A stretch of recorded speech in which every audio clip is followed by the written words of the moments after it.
Good morning, good evening, good afternoon, everyone. This is Tomo and... Oh, hi, this is Hashi. Sorry, I should say something to you. Anyway. I'm sorry we were a little late. Yeah. Because of a minor tech issue, but I guess it's now fixed. Yes, we are so relieved. So today's topic is how to DIY your facerig-ready Live2D model, which is rather budget-friendly. Hopefully. I hope so. Actually, it kind of depends, but it's something that I actually did, so let me go through. Yay, thank you for coming, Samurai Backup. Appreciate it for coming, and the Audio Dragon as well. Thank you. Good morning, good evening, and good afternoon. So, let's get started. So, first things first. Yes. Let's go through all the tools that I've used. Yes. So, the first thing that came was something called Buikatsu. Yes. This is it's like an integrated platform that allows you to edit your character. Yes. And actually do like kind of mocap using a VR gear. That's something what Tomo is now using. Yes, I'm using now. In this tutorial, you're gonna use this tool, Buikatsu, for just character making and taking screenshots. Yes. So next thing is face rig. Yeah. You're gonna use it at the very last when you get your avatar ready and start actual face tracking with a webcam.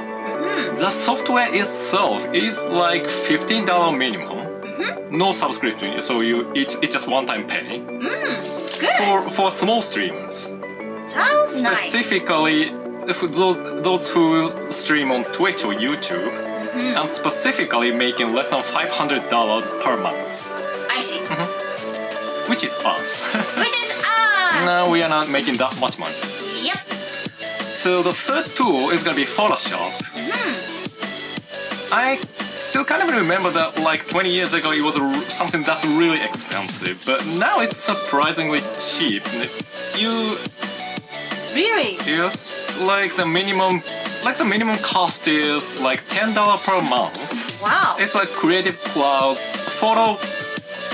I don't remember what's that called. Like photo plan, which is pretty much for only Photoshop. But that's enough. I see. Wow, but so it's pretty affordable now. Yes.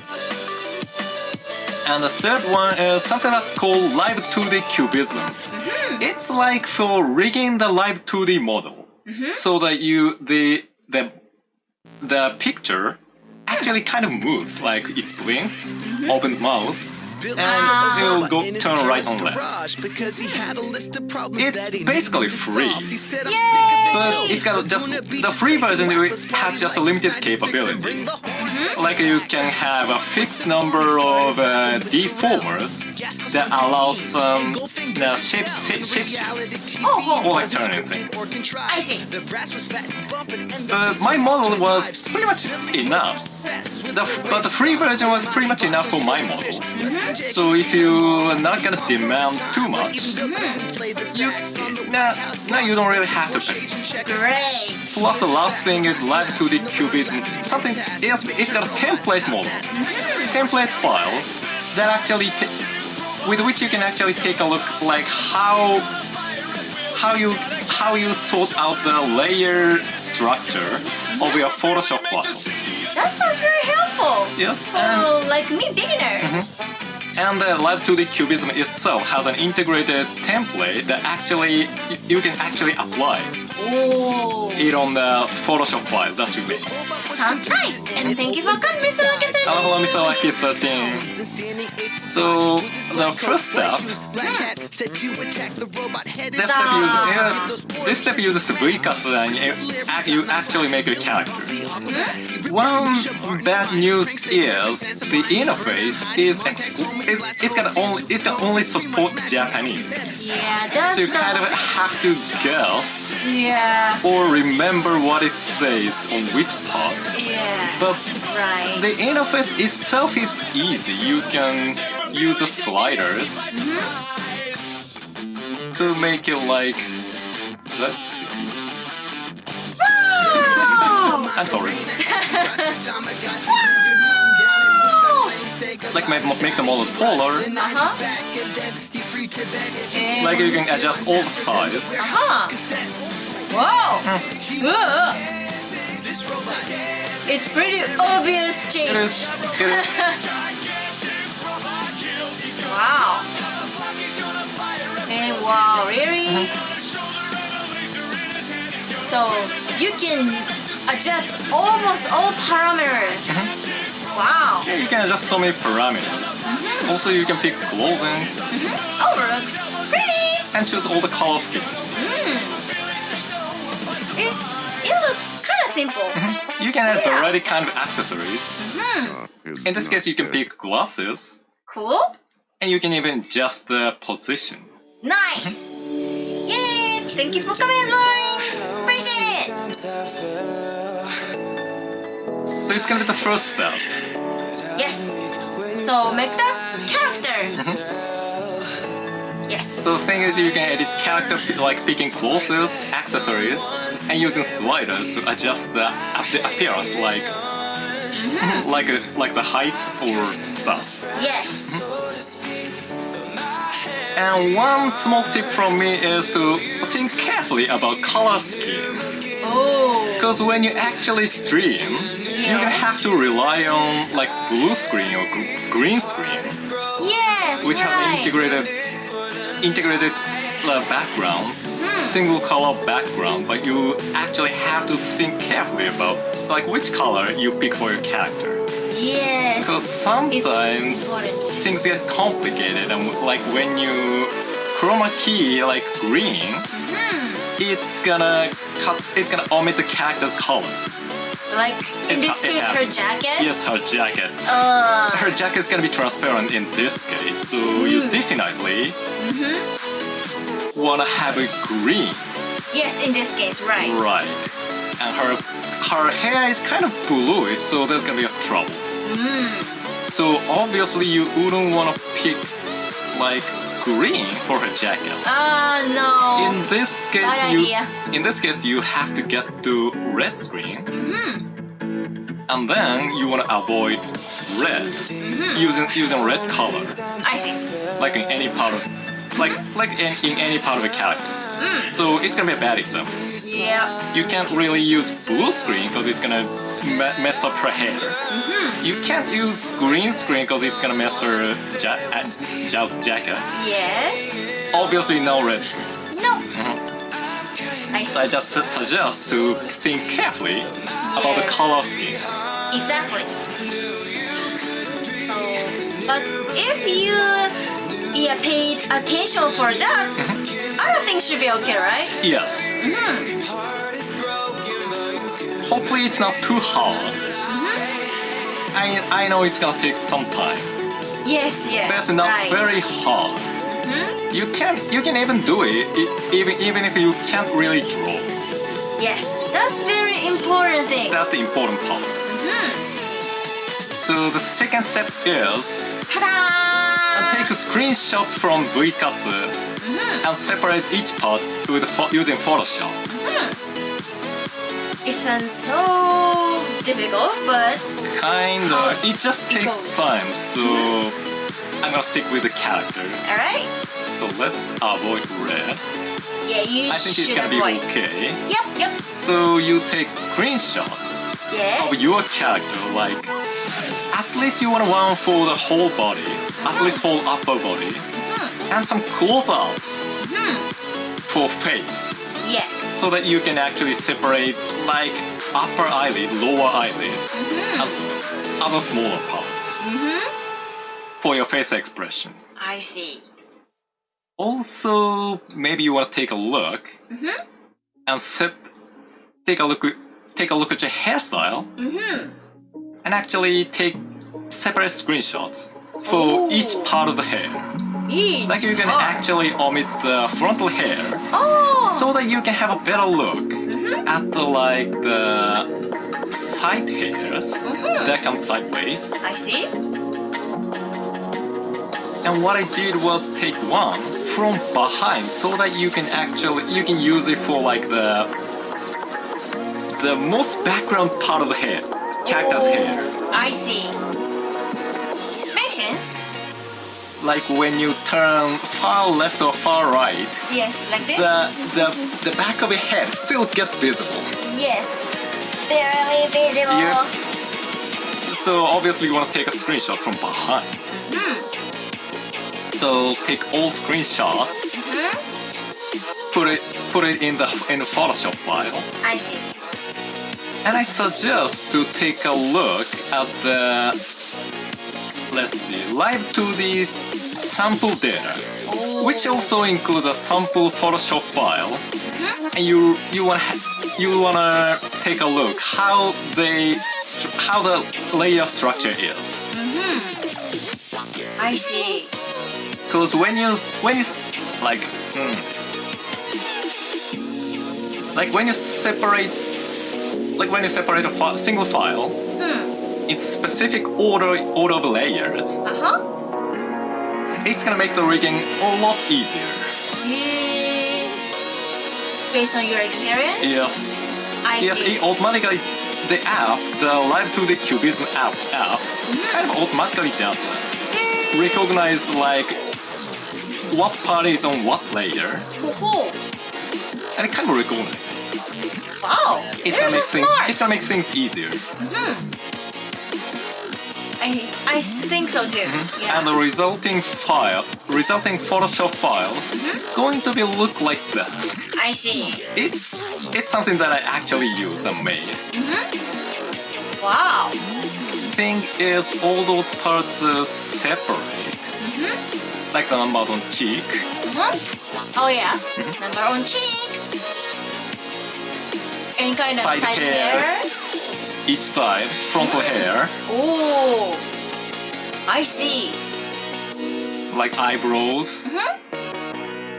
Eyes and mouth are complicated parts because you're gonna have to separate in a really specific parts. I guess so. Like I even separate this tiny part. Oh, it's so tiny. It's so tiny. I still haven't figured out how it worked, but I did it anyways. Wow. Like upper eyelid. Yeah. Lower, you can barely see the difference.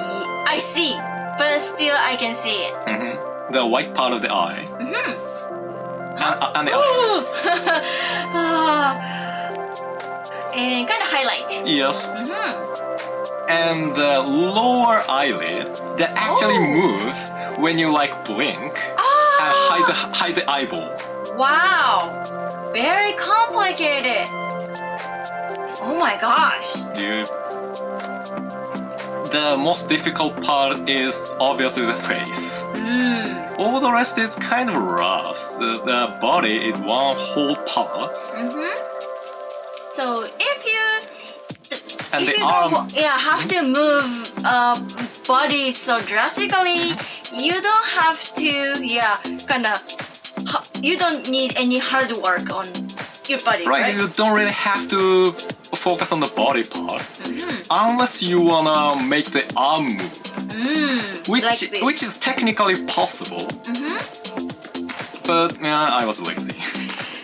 I know, but you once tried and you did really hard work to make it look natural. Kind of, but I'm not gonna cover that. It's okay.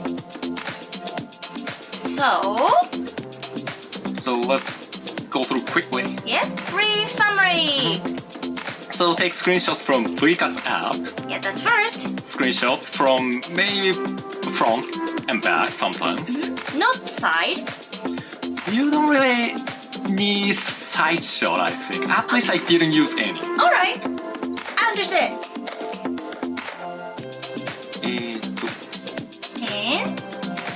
And take a look at Live2D template. Yes? For the layer structure.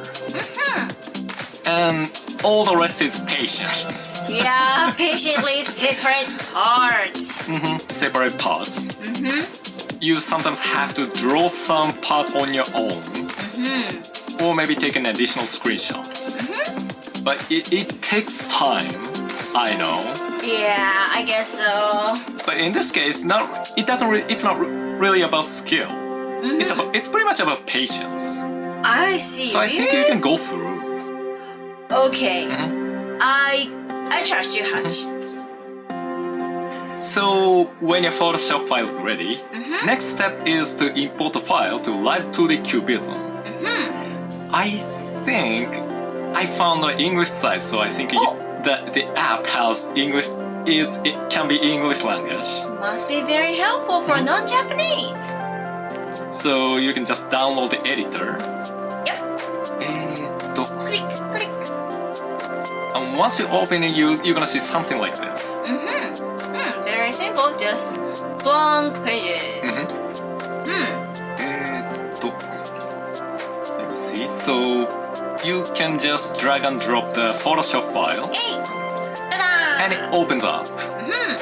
And now it's just a Photoshop file with a separate part. Yes! Then you apply a template. Template. From file menu, apply template. Which should come like this. Oh! Interesting. And as you can pick from few candidates. Ah! Cute! Chibi carrot is also available. Yeah, you even have some for chibi carrots. So pick one. Hey, nice! You have already found face rig. Awesome. Pick one. So and window opens up. Yeah. Something like this. Oh. So here you're gonna do a kind of a rough tune. So the template character goes here and overlaps the character. What you're gonna do is make them overlap. Make them overlap. Overlap so that the app can kind of automatically match the parts and rigs. Wow. Let me do it real quick.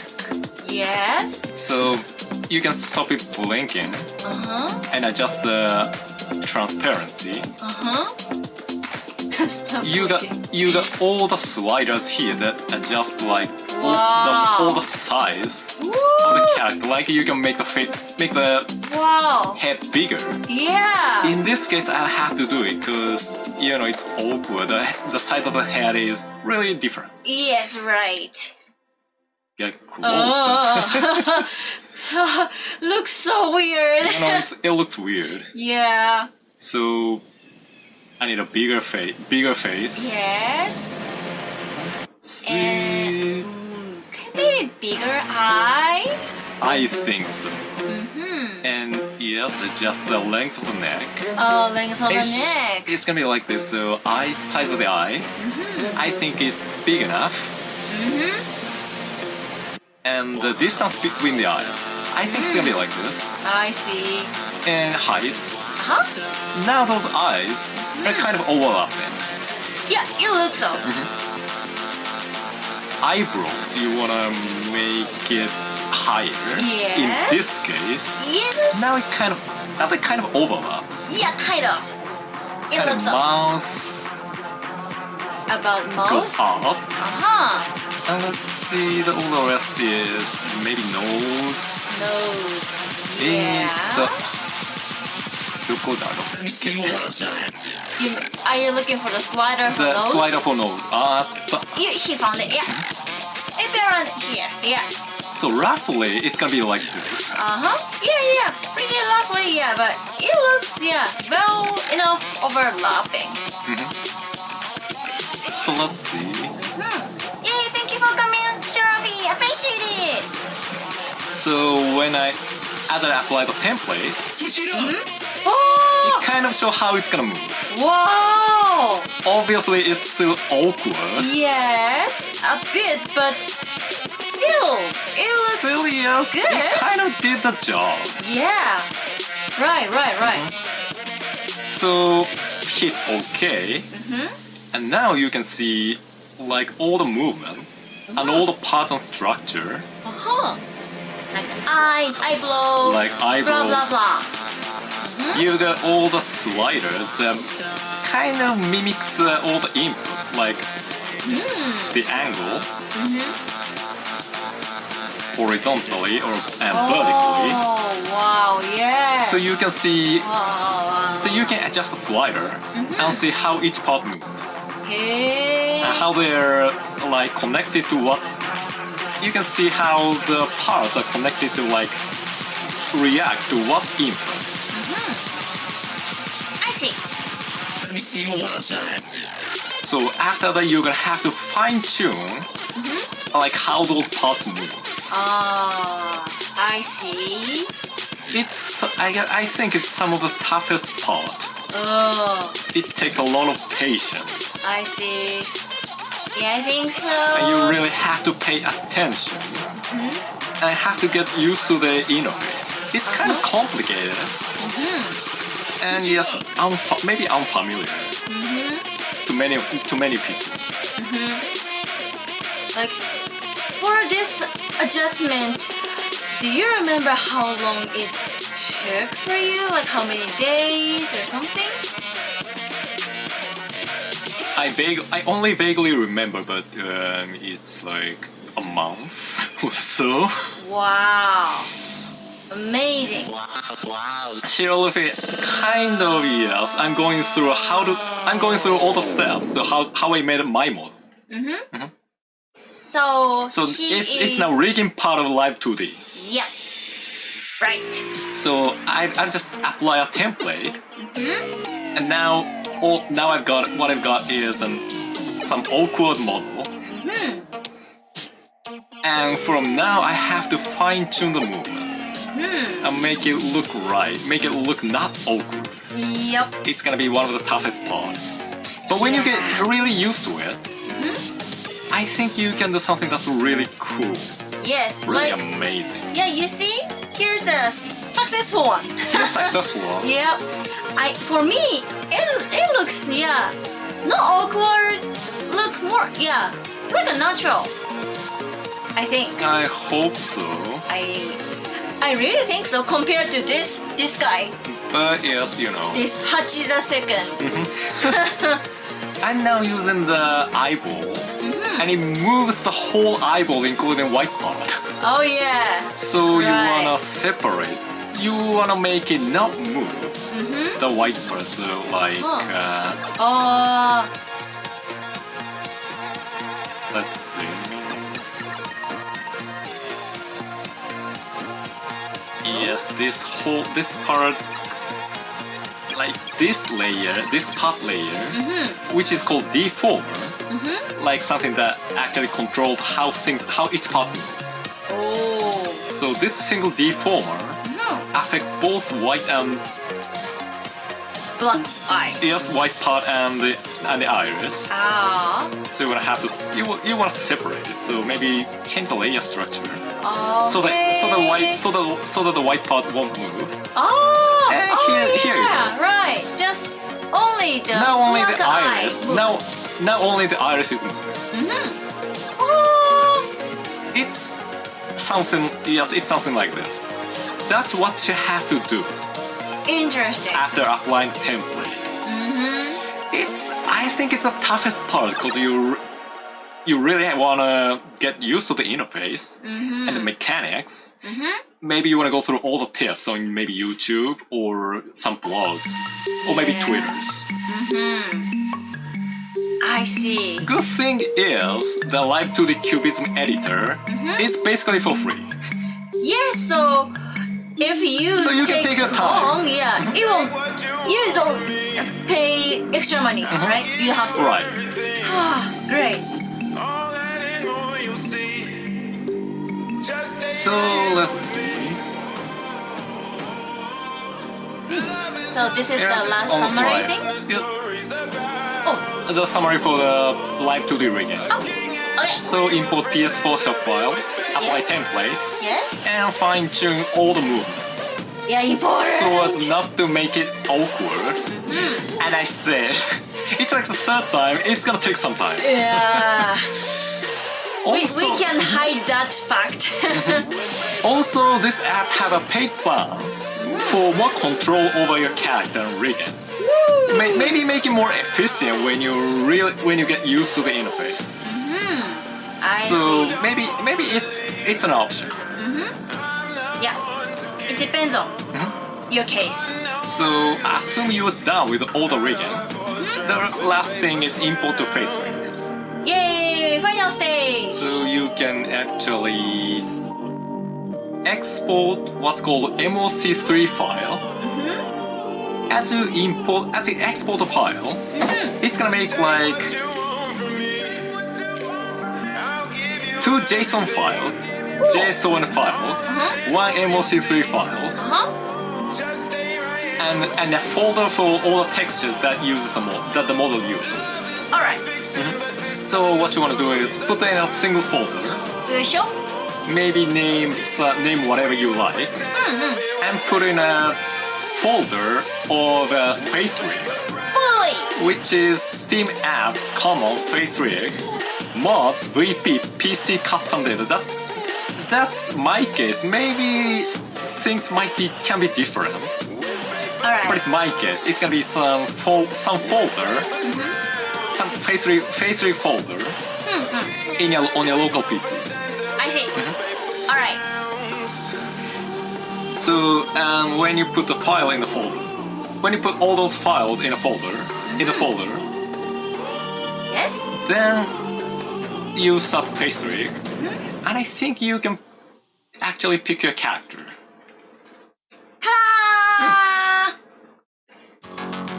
So, this is how this hatch was made. Yes, that's how I made mine. Yep.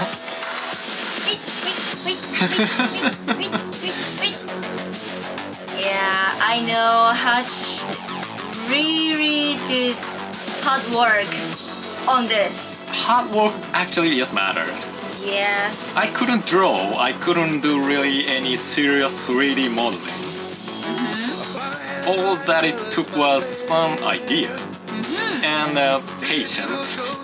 Yes, patience. And persistently work. Yes. Some But dedication. yes. But yeah, it successfully made this great hatch. I guess. So like now I and Hatch can both show up in the screen like this. Thank you, Hatch. And the thing is, it's cost effective. It's cost budget friendly. You don't have to pay a lot. Yes, right. Yes, there's a Hatch face there too. Because it actually is my second model. Yes. Long before I was using some different 3D model, which was far more awkward, far more like goofy, and a lot more simple. Because of limit of technology. Limit of technology, yes. Yes. I was using it like back then we didn't really have a like real VR gear that is affordable. Yes. So this kind of second generation of Hatch. Right. Yeah. It's second me.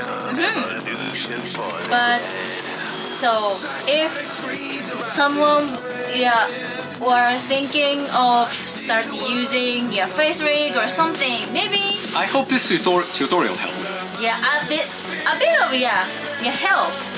Yeah. It should be, I guess. So this is it for today, for this week. Yes. So thank you very much everyone to come. We really appreciate all of your visit. Yes. And I hope this video, I'm gonna upload it on my YouTube channel, so I hope this video will help some other people who wanna make their own Live2D models. Yes, we hope so too.